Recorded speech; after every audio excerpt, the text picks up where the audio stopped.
Olá, tudo em ordem? Ótimo! Eu sou o professor Edson Botelho, de Língua Portuguesa para Concursos Públicos. Nosso módulo, né, está avançando cada dia mais, né, e hoje nós vamos falar de um assunto muito importante, que é pontuação. Exatamente, sinais de pontuação. Então, direto dos estúdios Sou Concurseiro e Vou Passar, estamos aqui para garantir a sua aprovação, hein? Então, vamos ver qual a importância dos sinais de pontuação. Vamos tirar também alguns tabus existentes em relação a isso, né? Primeiro de tudo, em um texto, que é a melhor forma de você aprender pontuação, né, em um texto, a pontuação ela é importante, porque ela vai atuar na produção de sentido desse texto. Uma pontuação que você coloque de forma errada pode alterar uma ideia, não esqueça isso. Aí eu faço uma pergunta para você, reflita um pouco. Qual o sentido da pontuação dentro de um texto? Ou melhor, vamos fazer uma dinâmica? Qual o sentido dessa frase sem os sinais de pontuação? Vamos lá? João toma banho e sua mãe diz, eu quero banho frio. Nossa, até a leitura ficou complicada, né? Olha só, João toma banho e a sua mãe diz, ele quer o banho frio, né? Volta para mim, Marcos. Teve algum sentido isso, né? Então, sem os sinais de pontuação, essa oração ela fez sentido? Lógico que não, certo? Então é tudo isso que nós precisamos aprender. Em um primeiro momento, se você prestou bem atenção, a sequência não faz sentido algum. O desafio agora é saber pontuá-la, porque eu não posso colocar uma pontuação em qualquer parte do texto. Sabendo pontuá-la, será possível torná-la, né, clara, compreensível. Vai tornar esse enunciado melhor, compreensível em língua portuguesa. Em língua portuguesa, né? Que ali não haveria possibilidades para entendê-lo. Mal colocados, todos os sinais de pontuação vão provocar uma confusão. Ou pior, muda todo o sentido de um texto, de uma oração. Então, usamos os sinais de pontuações como uma série de objetivos para fazer pausas, para dar uma intensidade, uma sonoridade, né? Usamos para entonação, né? Que são próprios da fala, mas na hora de reportar a fala, muitas vezes, se eu não usar esse sinal de pontuação, eu não teria a dinâmica do que foi dito, certo? Muito bem. Então, eu tenho aqui um exemplo para vocês, de olho na tela. Olha só. Raquel não me respondeu. Quando a procurei, já era tarde. Raquel não me respondeu quando a procurei. Já era tarde. Você viu que eu tenho duas situações bem diferentes? Olha aí. Raquel não me respondeu. Pronto. Acabou. Aí, olha só. Quando eu a procurei, já era tarde. Mas no segundo eu estou dizendo que Raquel não me respondeu quando a procurei. Olha aí. Por quê? Porque já era tarde. Então, nós temos dois enunciados. Aliás, nós temos um enunciado com as mesmas palavras. Todavia, como foram pontuados de forma diferente, eu passo ideias diferentes.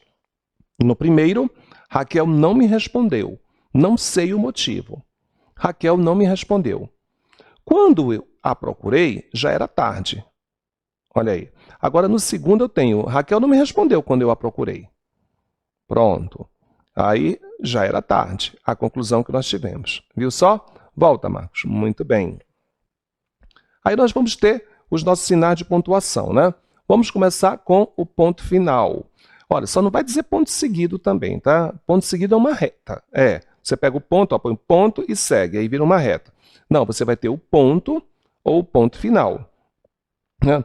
O ponto final é usado no final de frases declarativas e imperativas, aquelas que indicam ordem, para marcar uma pausa total, para marcar um final de pensamento, tá bom?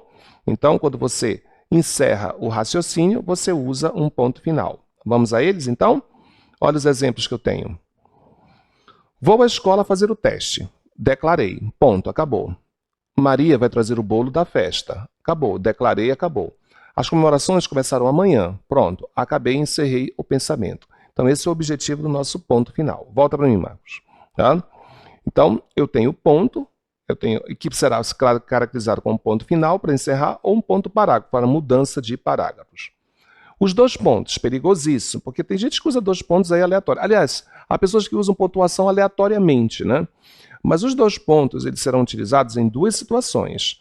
Se você vai fazer uma citação ou introduzir a fala de alguém, né?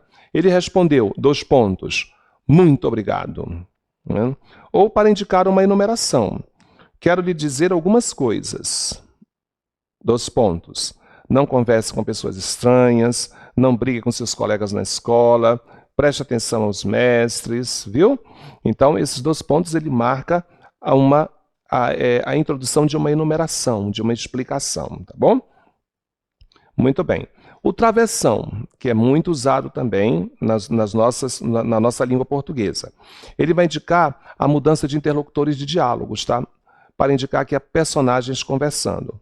Exemplo, tá? Quais ideias você tem para revelar? João perguntou. Maria disse, não sei se serão bem-vindas. Então, quando você tem esse diálogo entre A e B, A e B, A e B, você indica por travessão, que é importante. Ou também você vai usar o travessão para separar orações intercaladas, tá? Desempenhando as funções das vírgulas, porque quando você tem orações intercaladas, você pode separar por vírgulas ou travessões. Então, olha aí, precisamos acreditar sempre. Travessão, disse o aluno confiante. Travessão, tudo dará certo. Então, para essas orações intercaladas, você pode usar tanto vírgula quanto travessões. Eu, por exemplo, gosto muito de travessões. O aposto, por exemplo, né? Ele pode ser separado por vírgulas, travessões ou dois pontos. Eu acho que fica muito elegante quando você usa os travessões, né? Aí nós temos aqui o ponto e vírgula. Às vezes eu escuto cada aberração de ponto e vírgula que vocês nem imaginam. Todavia, uma pontuação muito fácil para você trabalhar, né? Então, o ponto e vírgula ele será usado em duas situações. Para enumerações, e quando na oração anterior ou posterior eu já tenho uma vírgula. De olho na tela. Então aqui eu tenho olha aí, uma enumeração. Joana é uma boa aluna. Por quê? Faz os trabalhos de casa e estuda para os testes, ajuda os colegas com dificuldades, vai para a biblioteca, é pontual e assídua. Então nós estamos enumerando as qualidades que faz Joana ser uma boa aluna. Então, isso é o ponto e vírgula. Também você vai usar o ponto e vírgula quando na oração anterior ou posterior eu já tenho uma vírgula. Então, observem. Ele comeu carne. Ponto e vírgula. Ela, peixe. Essa vírgula aqui está indicando uma zílgima, tá? O que é uma zílgima? É a omissão de um termo que foi citado anteriormente. Olha aí. Senão vai ficar aquela repetição feia, né? Ele comeu carne, ela comeu peixe. Não. Fica feio isso. Agora, por que eu usei esse ponto e vírgula aqui? Porque na oração posterior, eu já tenho uma vírgula. Se eu não usar o ponto e vírgula aqui, eu vou ter um caos. Observe. O que foi que ele comeu? Ele comeu carne, comeu ela, comeu peixe. Coisa feia isso, né? Então, essa é a razão de você precisar colocar um ponto e vírgula aqui, porque na oração posterior eu já tenho uma vírgula. Então, para isolá-las, nós usamos o ponto e vírgula. Vou dar um outro exemplo para vocês, tá bom? Fui ao supermercado. Comprei café, leite, pão e voltei para casa. Ou eu poderia tirar esse e colocar ponto e vírgula. Por que eu coloquei ponto e vírgula? Porque na oração posterior eu já tenho vírgulas. Se eu colocar uma vírgula, vai ficar muito estranho, observem. Comprei café, leite, pão, voltei para casa. O que é voltei para casa? É um produto de supermercado? É um produto de higiene? Eu não sei, né? Eu não costumo fazer supermercados. Então, eu comprei café, leite, pão, voltei para casa. Provavelmente seria um produto para casa, né? Era a conclusão que eu iria tirar. Então, você está vendo? Então, causou aí um dano. Por isso que, para isolar essa oração aqui, você vai precisar colocar um ponto e vírgula. Tá bom? Então, volta para mim, Marcos. É esse o segredo do ponto e vírgula. Você vai usar o ponto e vírgula para indicar uma enumeração e, na oração anterior ou posterior, já termos uma vírgula, né? Agora, vamos falando de vírgulas, né? Vamos lá, olha aí um caso bem interessante. Vamos lá? Opa, o uso da vírgula, né? Quando é que nós vamos usar essa pontuação, né? Às vezes eu acho engraçado, as pessoas falam, volta para mim aqui, Marcos, as pessoas às vezes falam, né? A vírgula é uma questão de pausa, Edson. Cuidado, né? Com esse negócio de vírgula é uma questão de pausa. Isso aí é um pouquinho perigoso, porque se vírgula fosse uma questão de pausa, como é que ficaria o discurso de um asmático, né? Ou de um jogador de futebol após a prorrogação.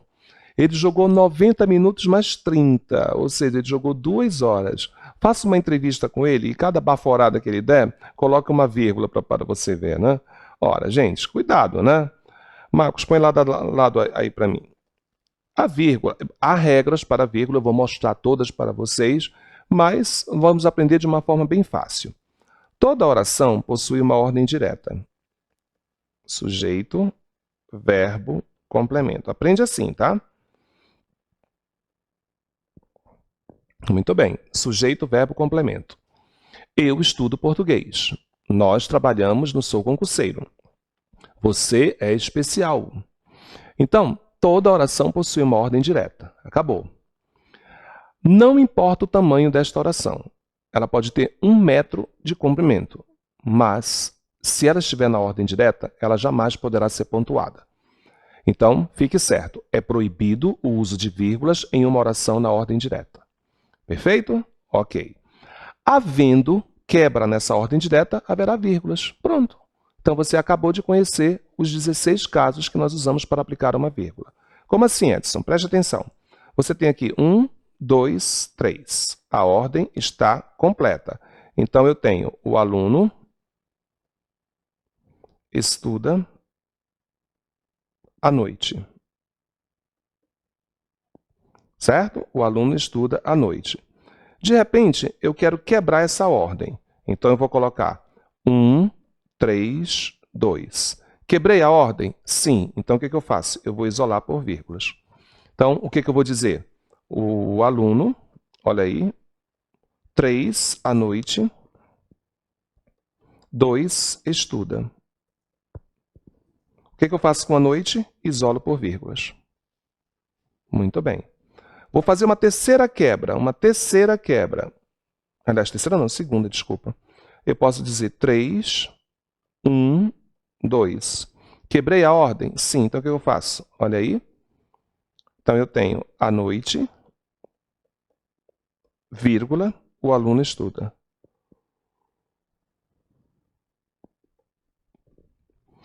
Então, a vírgula, na realidade, ela marca a quebra de uma ordem direta. Vou dar um outro exemplo para vocês. Vamos lá. Deixa eu habilitar minha caneta aqui. Eu tenho sujeito, verbo, complemento. Se eu colocar algo bem aqui, quebrei a ordem direta? Sim, porque a ordem direta é sujeito, verbo, complemento. Agora eu tenho o quê? Coisa, sujeito, verbo, complemento. Por que eu estou chamando isso de coisa? Porque eu não sei qual é a função sintática. Então, o que eu faço com essa coisa? Eu isolo por vírgulas. Só que eu tenho várias regras de vírgulas aqui. A vírgula isola adjuntos adverbiais deslocados. A vírgula isola termos deslocados da oração. A vírgula isola vocativos. A vírgula isola orações intercaladas deslocadas. Olha só, tá vendo só? Então, tudo isso, né? Você acaba memorizando, né, essas regras todas e acabamos com a dificuldade de empregar algo tão fácil, né?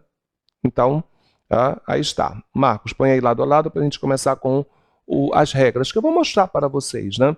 Faz parte do programa. Então, o que nós temos aqui?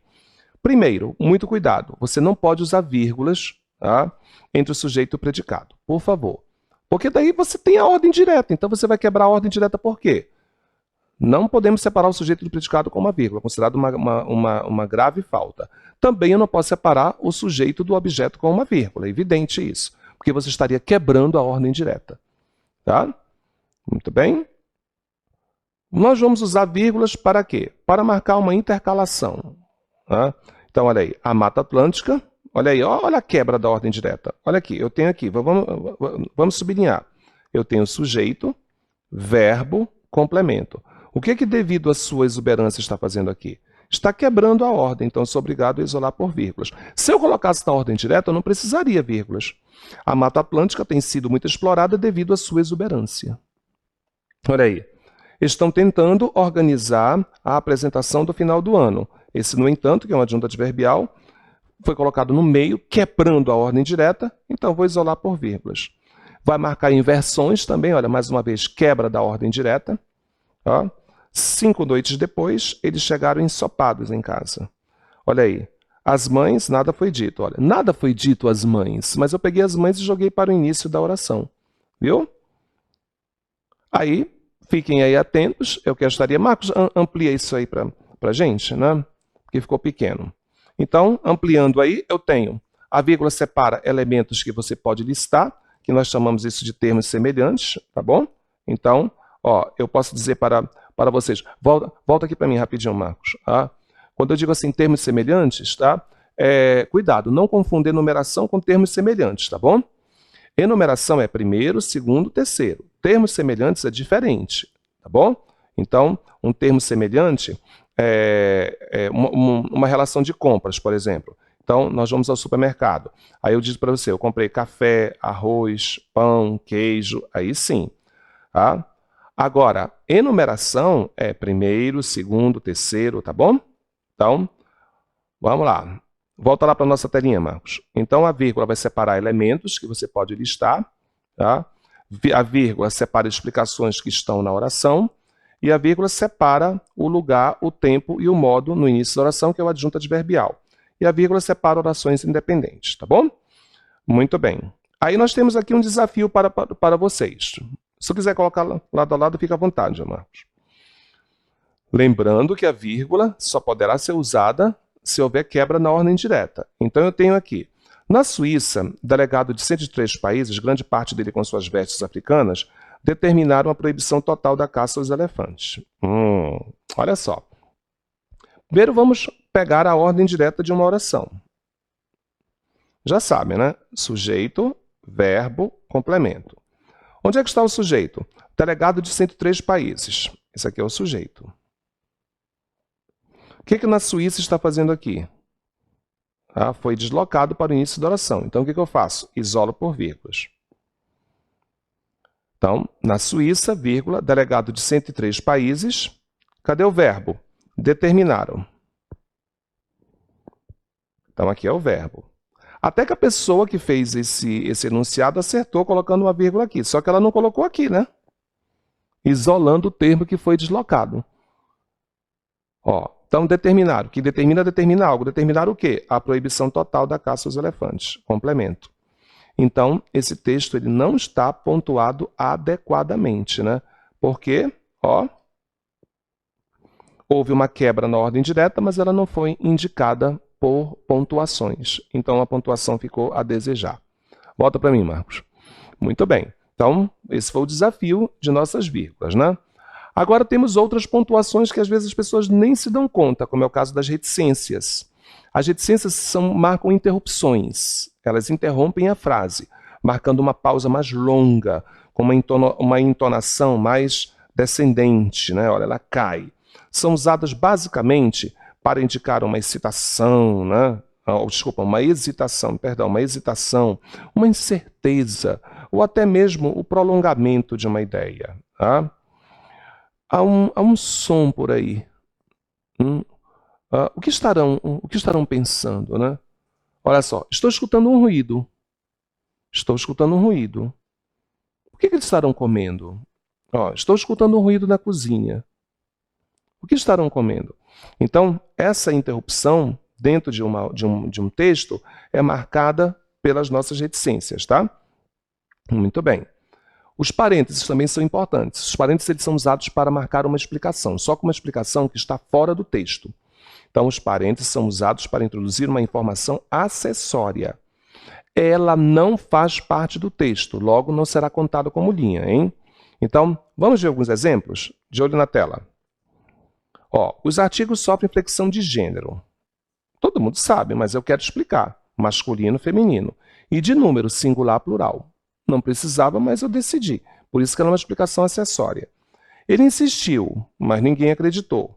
que foi considerado o melhor aluno da sala. Ele insistiu, tá, que foi considerado o melhor aluno da sala, mas ninguém acreditou. Então, essa informação extra, essa informação adicional, você sempre coloca em parênteses, tá? Volta, Marcos. Lembrando que os parênteses são explicações que estão fora do texto, logo, elas não devem ser lidas, tá bom? Fica até deselegante você ler alguma coisa que está entre, mas isso é uma questão mais de educação, tá? Mas não esqueça, tudo que você coloca dentro de um parênteses não é contado como linha, tá? Porque faz estar fora do nosso texto. Depois nós temos o hífen, que é também algo bem importante, porque o hífen ele vai indicar, maioritariamente, a união semântica de duas palavras. Isso. Existem diversas regras para o uso. Olha, elas são usadas em várias situações. Substantivos compostos, isso. Palavras formadas por derivação prefixal, os nossos famosos prefixos, que nós estudamos isso na nossa videoaula. Locuções pronominais, divisão silábica, tá? Encadeamento de vocábulos. Vamos ver alguns exemplos? Ó, terça-feira, matéria-prima, bem-humorado, micro-ondas, amo-te. Então, essas expressões, elas devem ser trabalhadas por hífen por se tratar de formação de duas ou mais palavras. Então, vamos lá, Marcos? Então, eles são, como eu disse, usados para substantivos compostos, palavras formadas por prefixos, que é a famosa derivação prefixal, as locuções pronominais, divisões silábicas, cuidado, tá? E encadeamentos vocabulares. Perfeito. Aspas. Mas como isso é desagradável quando os alunos estão trabalhando produção de textos, né? Eles pensam que eu posso colocar aspas em qualquer parte do texto. Muitas vezes, quando eu estou corrigindo uma redação, eu pergunto, por que você usou aspas aqui? Aí o aluno fala, para realçar a palavra. Senhores, o que realça a palavra dentro de um texto não são aspas, tá? É o próprio texto. As aspas, elas são usadas exclusivamente para empréstimos. Empréstimos. O que você pede emprestado para a língua portuguesa? Pense nisso.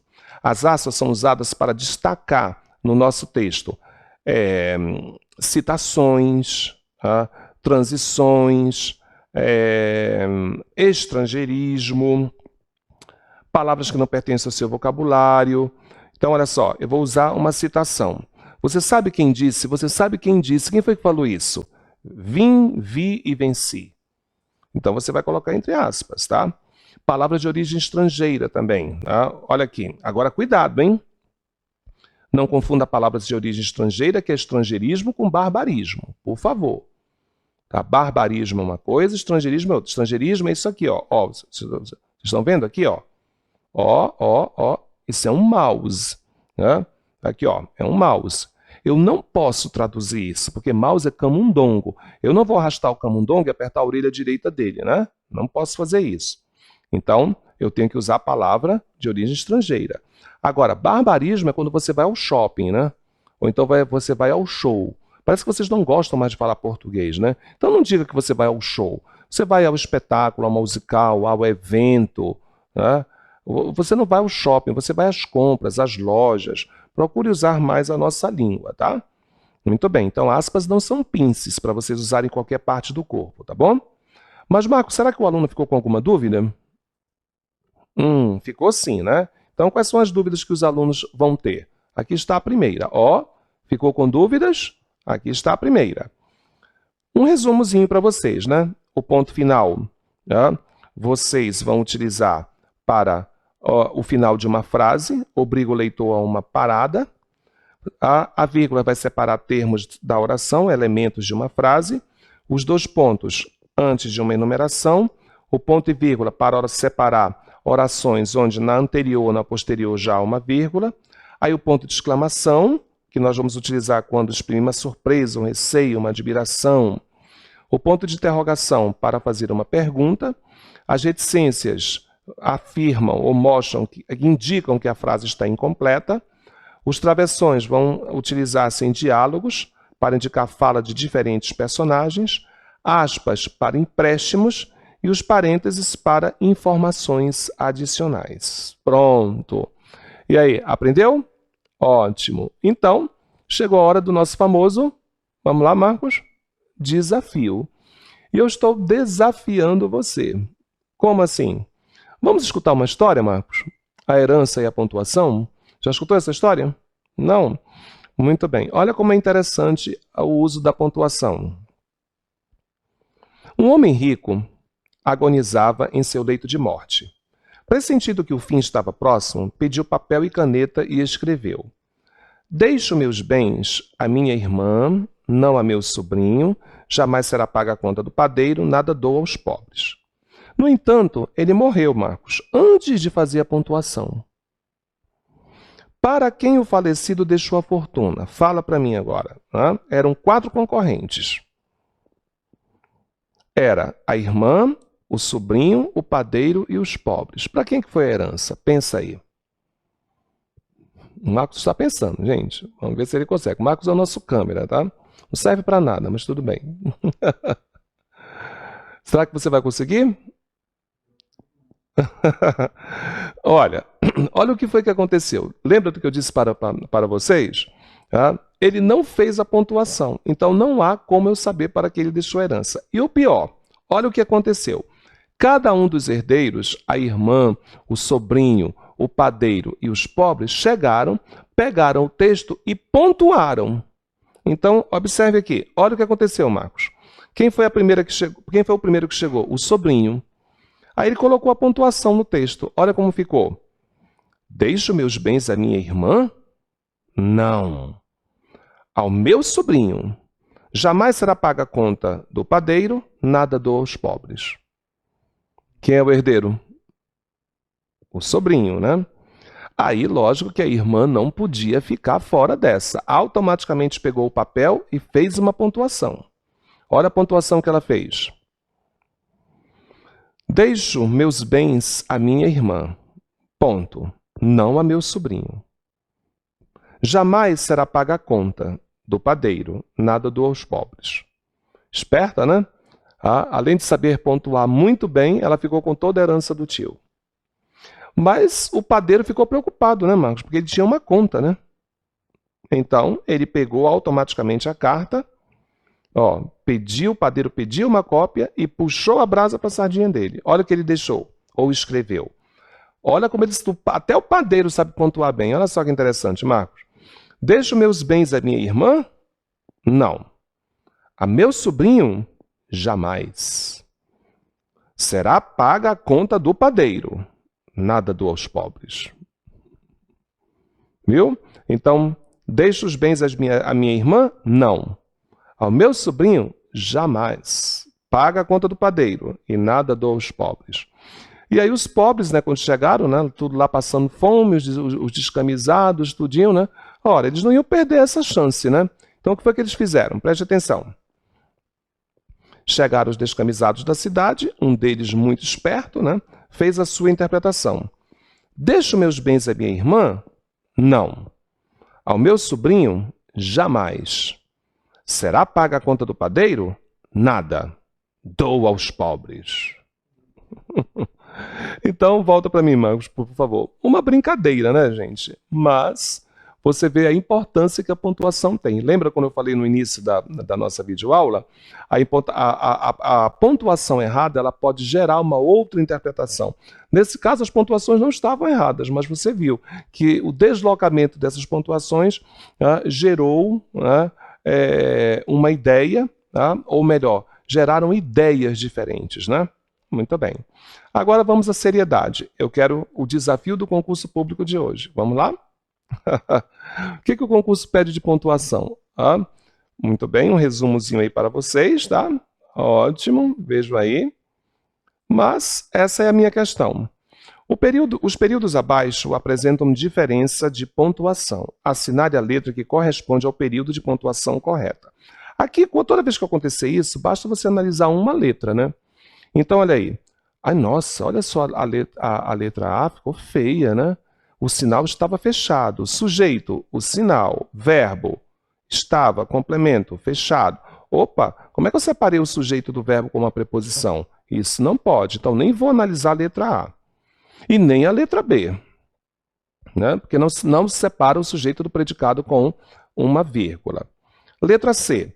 O sinal estava fechado.